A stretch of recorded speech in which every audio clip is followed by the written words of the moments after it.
Hello again everybody. Now we're back in the Pinterest account that I just created, and if you notice I did change the profile pic and I did edit the name of the account.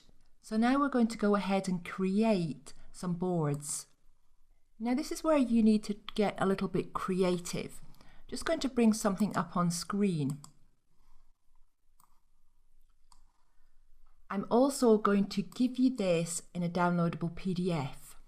When we create names for our boards, we want to be creative, we want to make the board names interesting, but at the same time, we want to try and keep the name of the board, the actual search term or keywords of our Amazon product. Now, this is not the case for every board. We want to be creative with the names for every board, but the boards where we need to make sure we're keeping the search terms and the keywords in the name of the board are the boards that are actually going to be redirecting back to our Amazon listing or listings if you have more than one.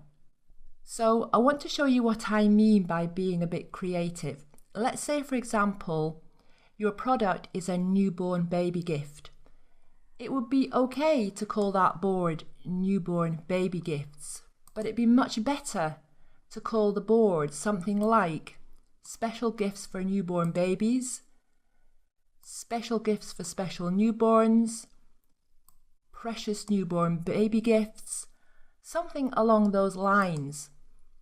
We've still got gift and we've still got baby or babies and we've still got newborn in these board names.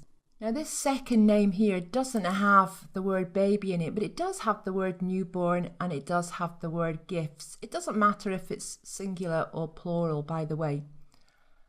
And for this example here, if your product is a microwave gadget, you could call your board Microwave Gadgets. There's nothing actually wrong with that, but it's not really very good.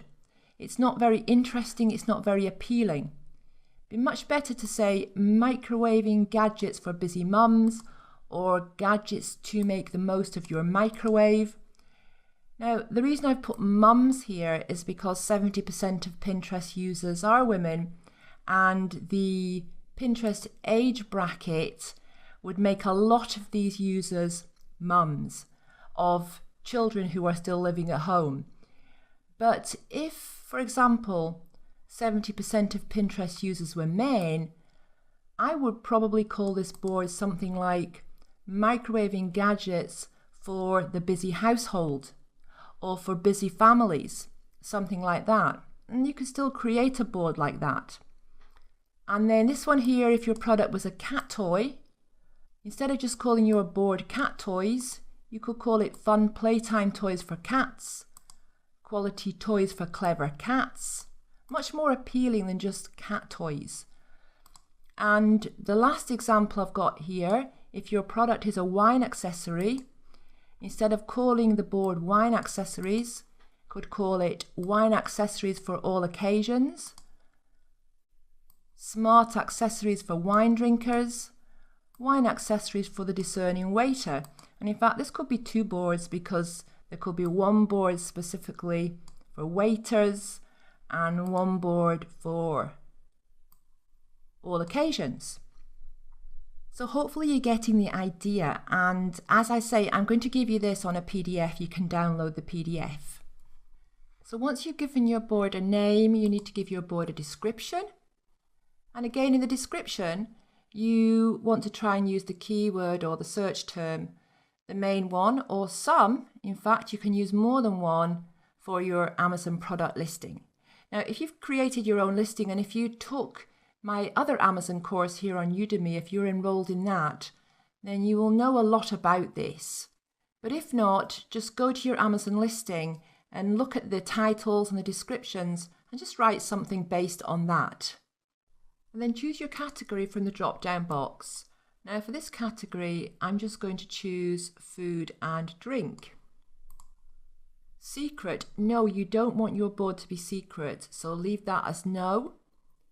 Now, collaborators, this is if you have other people who'll be logging into this account. So if you're not the only one, so you are not the only one who is managing this board, then you would add the other person here. But assuming that you don't have anybody, just click on create.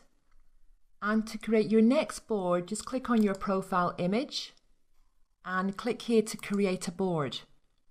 So for my next board, I am creating a board where I'm going to upload images of wine bottle labels, because that's obviously very closely related to the niche wine accessories. It's really the same niche. And keep going like that until you've created at least 5 boards. Now, before we go on to start populating these boards with some pins, I want to quickly mention something that I should have mentioned in the last lecture, so I'm mentioning it now. You need to confirm your email address after you've registered for your business account with Pinterest. So make sure you do that, or you won't be able to do everything here inside your account. Okay, see you in the next lecture.